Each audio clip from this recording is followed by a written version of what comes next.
Am I the a-hole for telling my 14-year-old son I was not his biological father after my wife had an affair on me? I, a 37-year-old man, have been married to my wife, who is 36, for 10 years. When I started dating her, she was a single mom as her ex had fled the state after she got pregnant.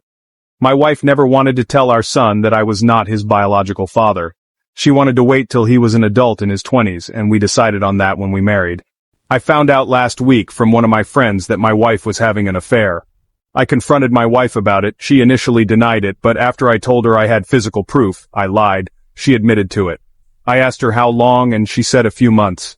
I then immediately went to my son and told him everything.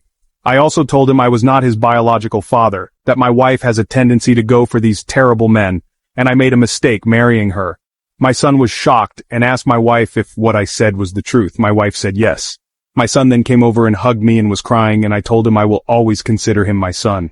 I'm now looking for a divorce lawyer, and my son has completely ignored his mom over the past week. She has tried to communicate with him many times, but he has ignored her every time.